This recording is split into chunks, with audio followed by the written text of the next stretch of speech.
Today's film review is going to be a tutorial, and the title is How to Murder Your Wife.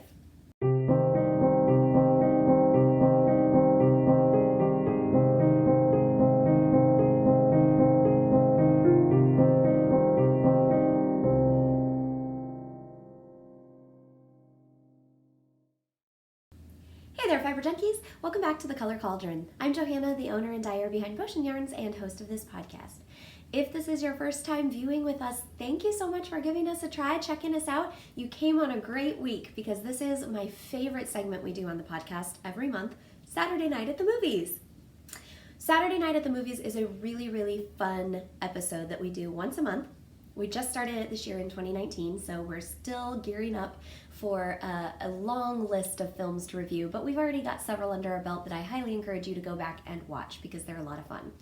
Basically, the premise is every month we'll pick a new film and do a film review on this podcast that kind of tells you a little bit about the story and gives you recommendations for things that you can watch. And each film is going to feature knitting, crochet, spinning, or some type of fiber arts or connection to wool in the film.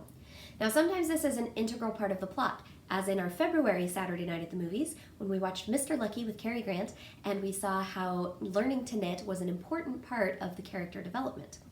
However, those movies are kind of few and far between, unfortunately. So, a lot of our films are going to be movies where it doesn't necessarily have an integral part of the plot, but you might see a scene in the background of someone winding wool or doing some embroidery or knitting something.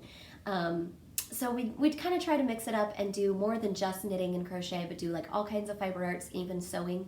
But we also do little glimpses and scenes, and that makes it really fun because as we're watching films, we keep an eye out for something like that. And as fiber crafters ourselves, we tend to zero in on those little vignettes in the background or that quick flash of the character setting aside her crochet to go do something. It's really interesting and fun for us to find those kind of like little Easter eggs in the films. It's something that a lot of people probably don't even notice or pay attention to, but as fiber artists, we definitely do, and we can tell you if they're embroidering or knitting or crocheting or sewing or whatever.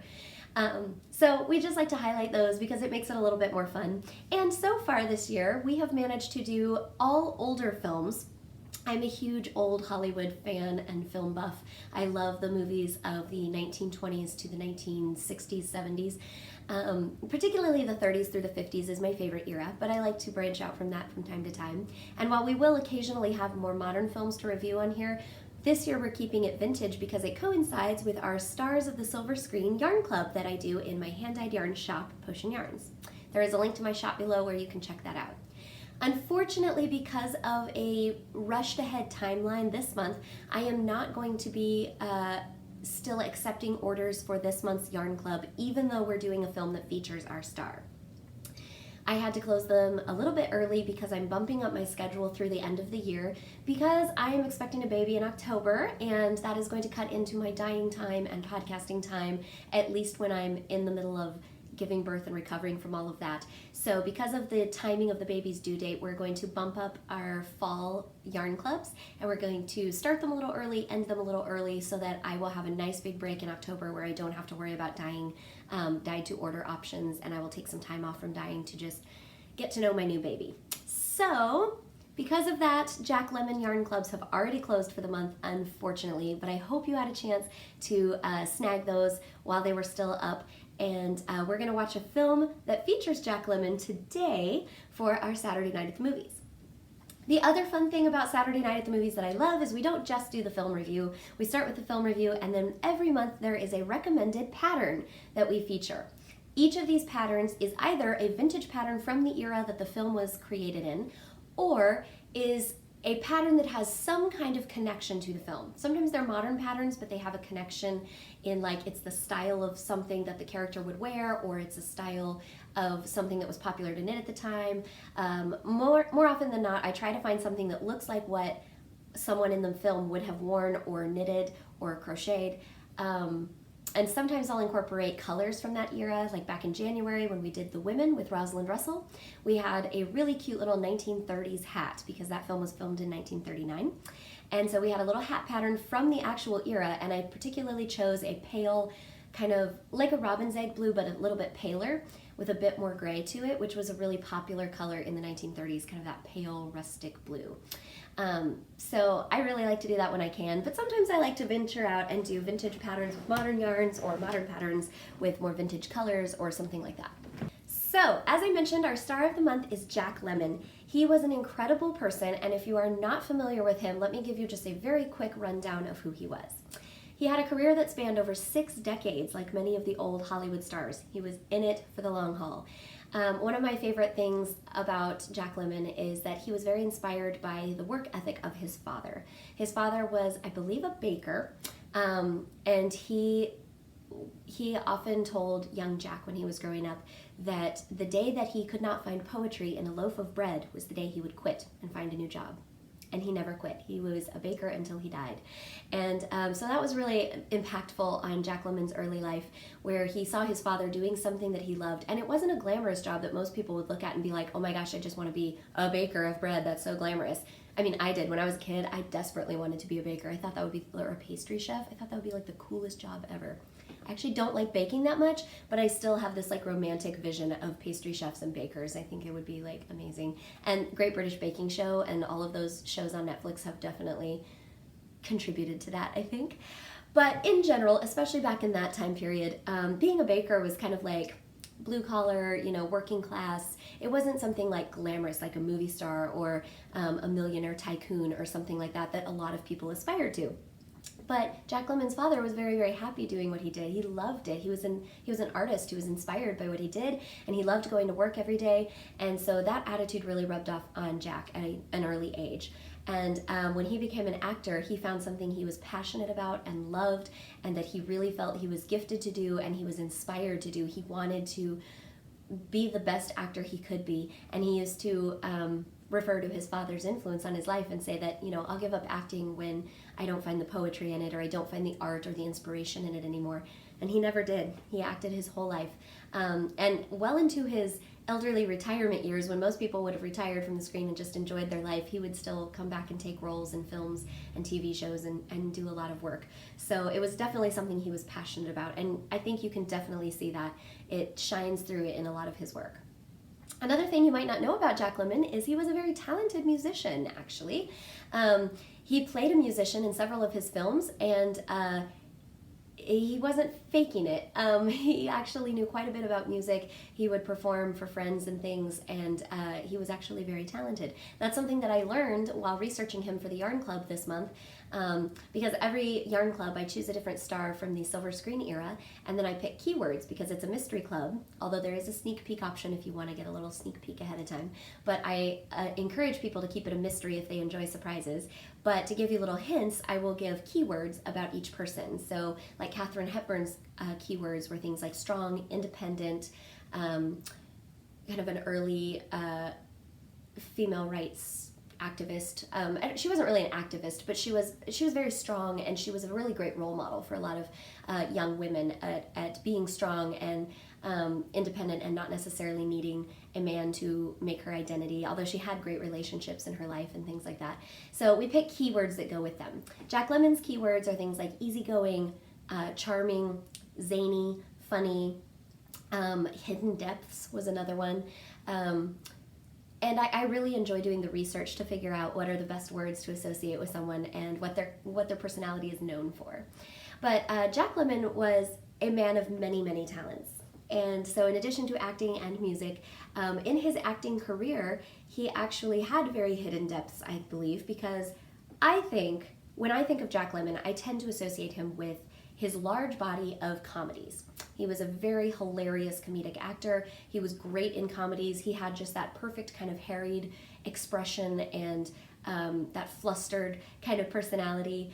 He was really, really great at comedic timing. He played well off of his co-stars, and he stole every scene he was in, even if he was just a bit part. He's an amazing comedic actor. So I feel like that's what he's best known for in most circles. However, if you look at his body of work, he actually had really incredible acting chops as a dramatic actor. He has several dramatic films like The Days of Wine and Roses, where he plays an alcoholic. and his marriage is being destroyed by alcoholism from him and his wife. And he does an incredible job in that film. It's kind of depressing, but he's really, really good at it. He did a lot more dramas in the late 60s and 70s when kind of those more realistic sort of what I call depressing films were becoming in vogue and were popular.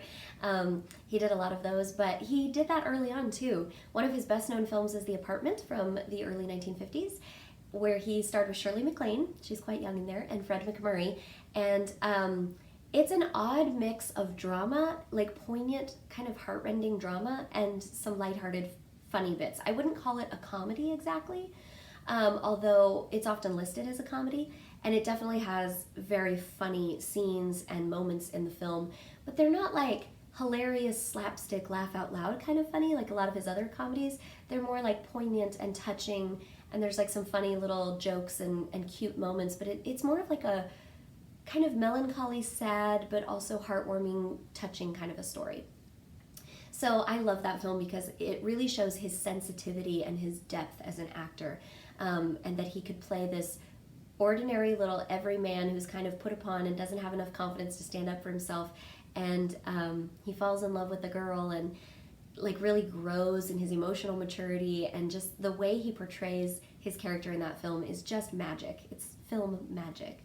So I definitely recommend that film. I recommend almost all of the films that I've seen of his actually, and a lot of his comedies are hilarious. So I chose one of his comedies for today's featured film.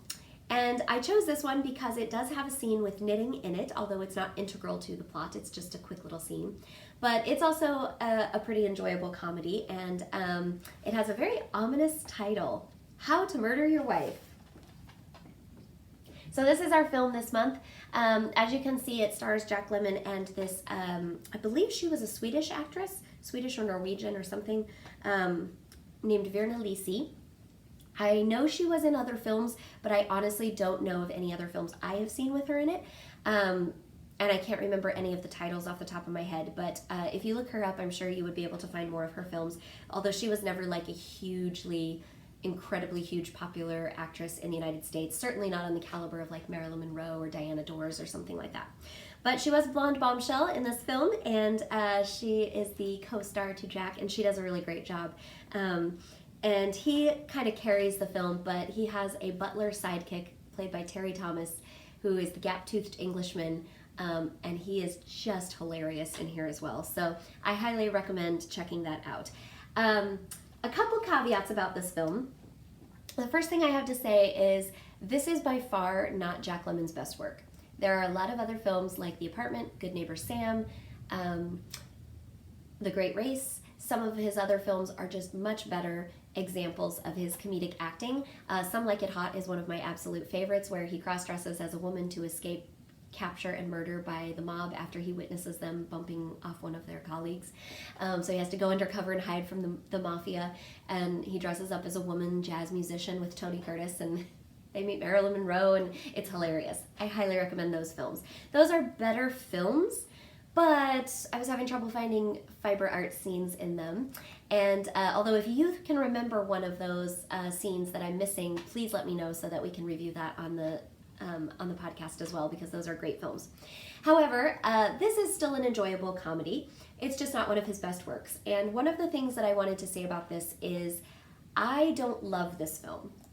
I enjoy it every now and then, but I have to watch it, I have to go into it kind of prepared for the really unrealistic and kind of unattractive way that they portray women and marriage in this film. Largely, this was just a predominant cultural shtick at the time, and I don't even think that it was the predominant cultural view of women in marriage at the time, like in reality, because this is clearly meant to be an unrealistic, ridiculous, over-the-top comedy. It's not meant to be taken seriously. And many of the films of the 1960s of this era had kind of this, they played on the joke of like the battle of the sexes and the differences between men and women in a very stylized and over-the-top exaggerated way, where I don't think that the average American family had that toxic of a dynamic. At least I hope not. I know my relatives that lived through that time were like, yeah, that's not how most people were. Like some people, yes, unfortunately, but most people weren't like that. That was just the shtick of comedy. So I kind of remind myself that, like, think about the romantic comedies that are coming out nowadays.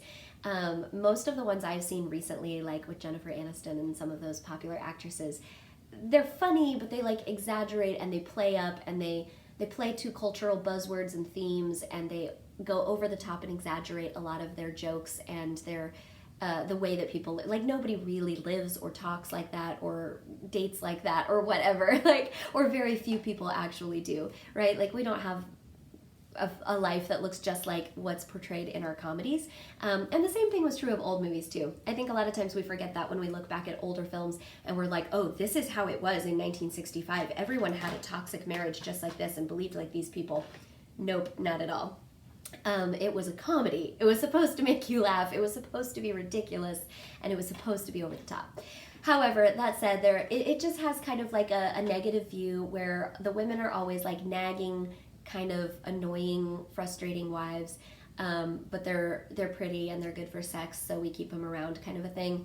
And the men are not portrayed super great either, because they're kind of selfish, egotistical, fragile jerks, and the battle of the sexes is definitely like amplified to childish proportions, where everyone's acting like children and being very manipulative and toxic and like unsustainable for a real relationship. And marriage is seen as kind of this like thing that guys try to avoid, and women have to like entrap men in marriage, and then once you get snared by a female, she wins and all this stuff. So it's a really toxic view of marriage and of men and women in general.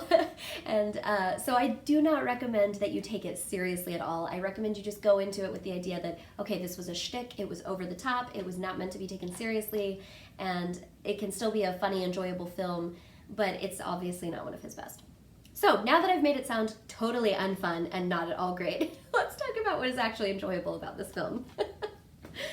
It really is funny if you just take it with a grain of salt. That's my caveat.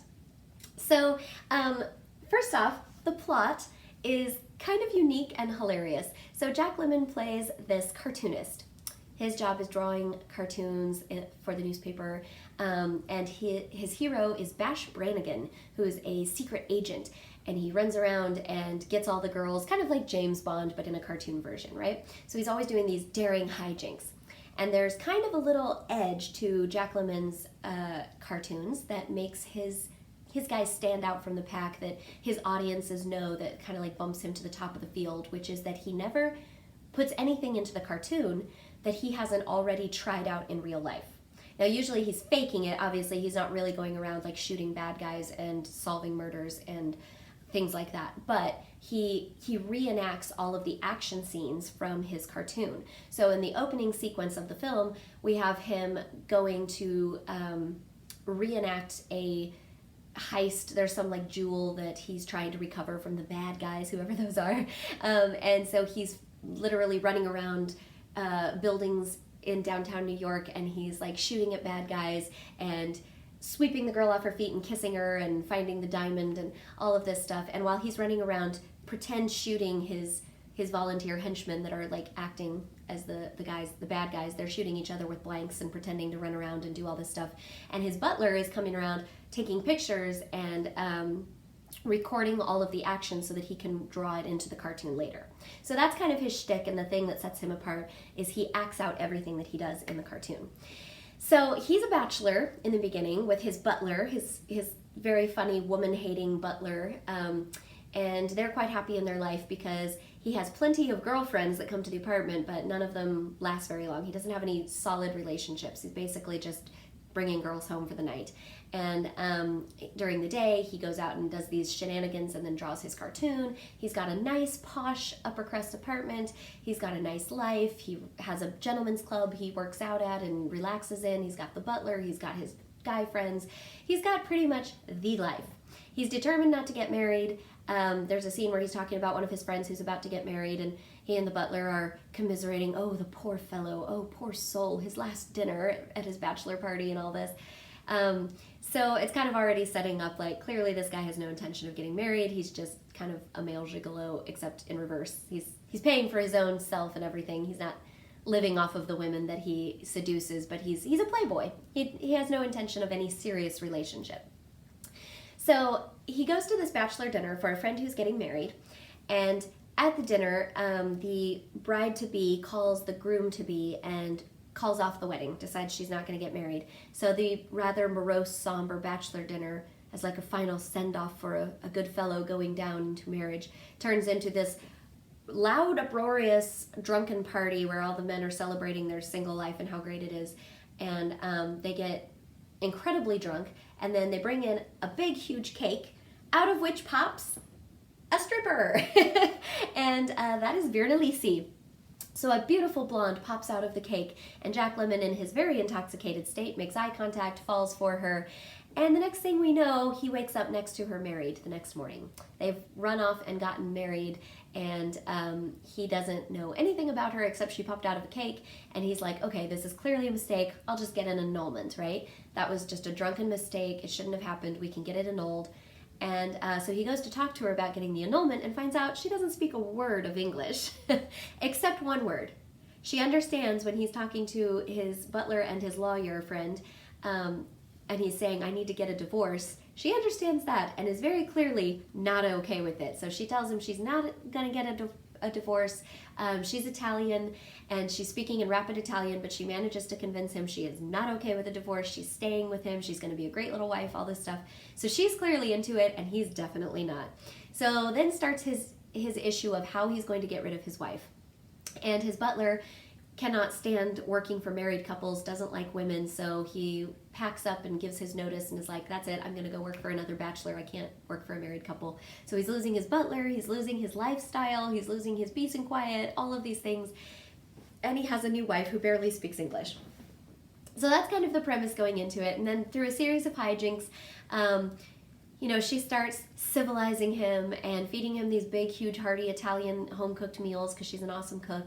And so he starts to get a little bit of a gut. He starts to have less of an exciting life. He joins the Married Boys Club and all of these different things. And he starts getting really depressed because while the sex is great, he doesn't like that he's lost his playboy status and his single lone wolf status. And so he is getting really frustrated.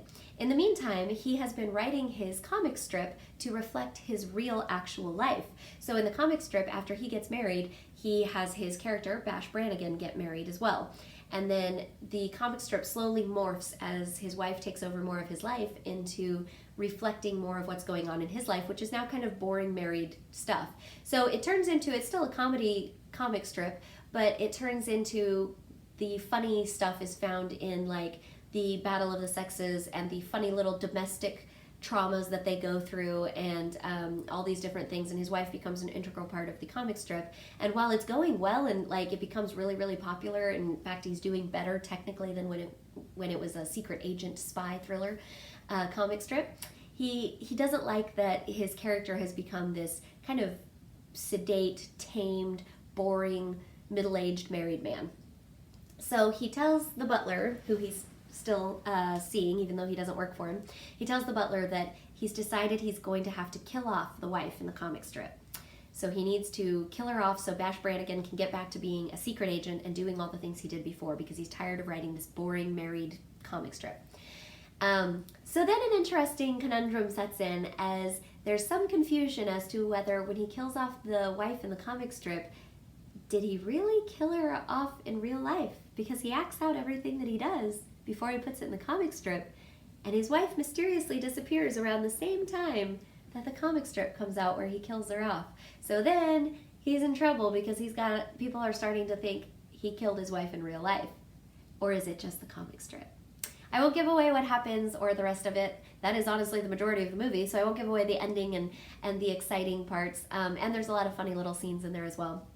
But it is enjoyable. It is totally unrealistic, more so than even most comedies, I think. It's complete ridiculousness, but it's an enjoyable little watch.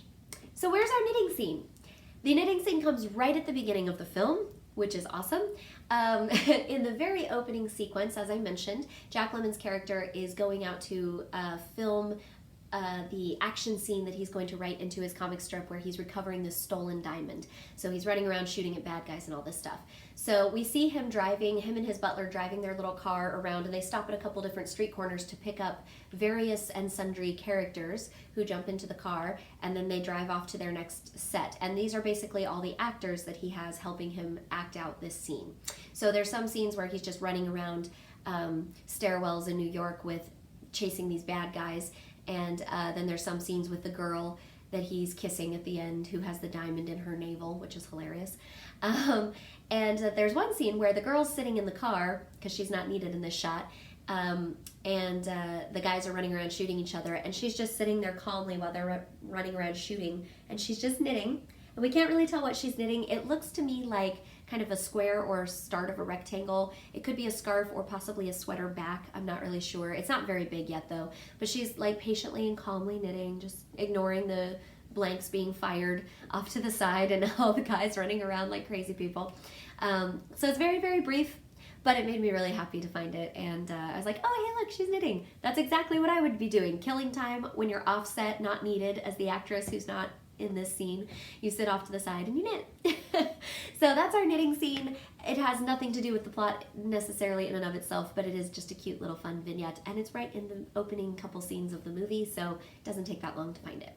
So what's our pattern for this month? I had a hard time coming up with one, even though this film is full of beautiful clothes and great hairstyles and awesome set decor, furniture, home decor, etc. It's beautiful to watch.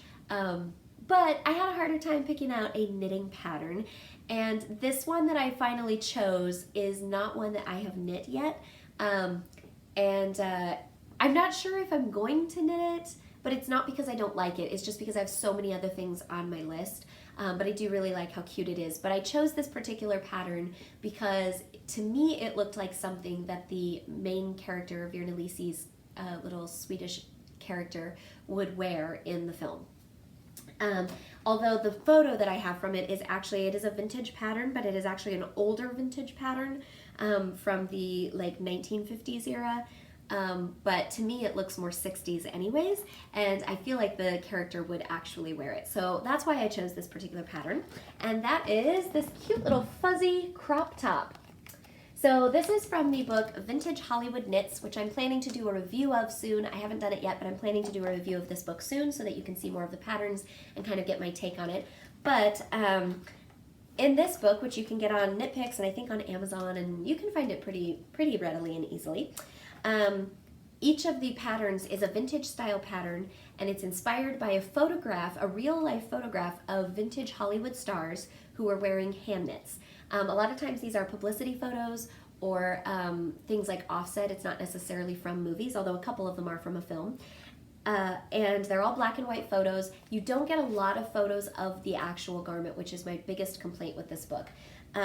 However, they're beautiful patterns. They're really fun, and he matches each pattern with a photo of a real star from that era. So this one is called Adele Jergens because that's who's in the picture. She was a star in the, I believe, 40s and 50s, if I remember correctly. Yes, the 1940s and 50s. She wasn't a huge star. She wasn't like well-known like Judy Garland or somebody like that, Marilyn Monroe, Katharine Hepburn. She wasn't on that status level, but she was in a lot of little films, and she was a really good actress. And she's beautiful. And if I remember right, I think she's also Nordic of some kind. They just say mid-European in this. They don't say specifically. I was thinking she was from Sweden with a name like Jergens, but I'm not sure. Anyways, she's this gorgeous blonde in here, and she's modeling this really cute little crop top. And this is knit out of a really fuzzy Angora, pure Angora yarn in the original sample.